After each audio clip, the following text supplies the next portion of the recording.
In this video, I'll explain to you three topics. The first one, what is a company? Second, different kinds of companies, and the third, different characteristics of a company. So what do you mean by a company? A registered association, which is an artificial legal person having an independent legal entity with a perpetual succession, a common seal for its signature, a common capital compressed of transferable shares and carrying limited liabilities.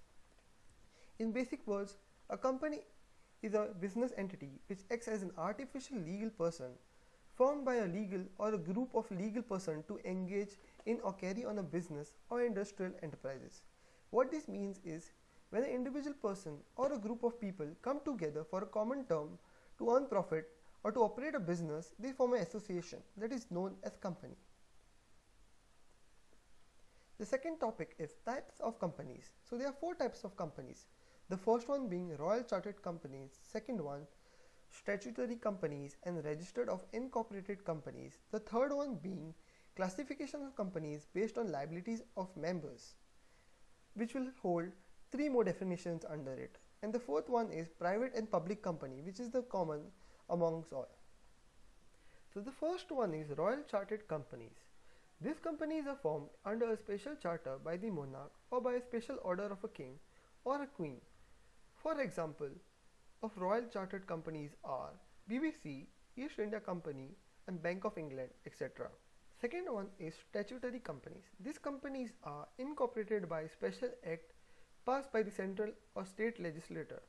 These companies are intended to carry out some business of national importance. For example, the Reserve Bank of India was formed under RBI Act 1934. So what this means, this type of companies are formed by the central government for their purpose. And the third one is registered or incorporated companies. These companies are formed incorporated under the Companies Act passed by the government.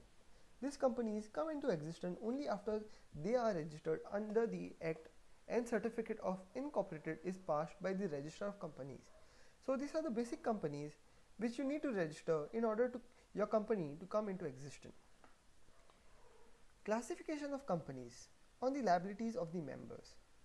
So the first one is companies limited by shares. These companies have a defined share capital and liability of each member is limited by the memorandum to the extent of the face value of shares subscribed by him.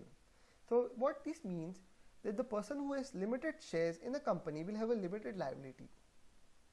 The second one is companies limited by guarantee. These companies may or may not have a share capital and liabilities of each member is limited by the memorandum to extent of the sum of money he had promised to pay in the event of liquidation of the company for payment of debt and liabilities of the company. The third one is unlimited companies.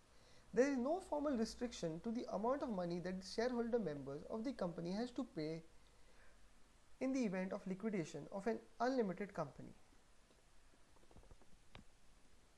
And the most common amongst all is the public company and private company. So a public company is a corporation whose ownership is open to the public. In other words, anyone can buy the shares of a public company. There are no restrictions to the number of members of a public company or to the transferabilities of share. However, there are some restrictions in India. A public company should have at least 7 members and 3 directors and issue a prospectus or file a statement in lieu of prospectus with registrar before allotting shares. Second one, private company. A private company cannot be owned by the public. It restricts the number of members, the right to transfer its shares, and prohibits any invitation to the public to subscribe for any shares or debentures of the company. In India, a private company is a separate legal entity with a suitable company name and address and at least 200 members and at least 2 directors, with one being an Indian resident. The next topic is characteristics of company. So the first one is incorporated association. A company comes into existence when it is registered under Companies Act or other equivalent act under the law. A company has to fulfill requirements in terms of documents, which is MOA or AOA. Shareholders, directors and share capital to be deemed as a legal association. means what it means is like a company before coming into existence has to file and has to be registered and has to provide basic necessity documents. Second one is artificial legal person. In the eye of law, a company is an artificial legal person which has the right to acquire or dispose of any property, to enter into contracts in its own name, and to sue and be sued by others. What this means is formed by legal terms but can enjoy all the rights of a person. Third one is separate legal entity. A company has a distinct entity and is independent of its members or people controlling it. A separate legal entity means that only the company is responsible to repay creditors and to get sued for its deeds. These individual members cannot be sued for actions performed by the company. Similarly, the company is not liable to pay personal debts of the members. The fourth one is perpetual existence. Unlike other non-registered entities, a company is a stable business organization. Its life doesn't depend on the life of its shareholders, directors or employees.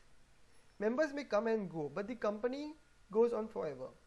So what this means is like the employees might join or leave, but the company will always remain until its existence. The fifth one is common seal. A company, being an artificial legal person, uses its common seal with the name of the company engraved on it, and as a substitute for its signature, any document bearing the common seal of the company will be legal binding on the company. The last one is limited liability. A company may be limited by guarantee or limited by shares. In a company limited by shares, the liability of shareholders is limited to the unpaid value of their shares.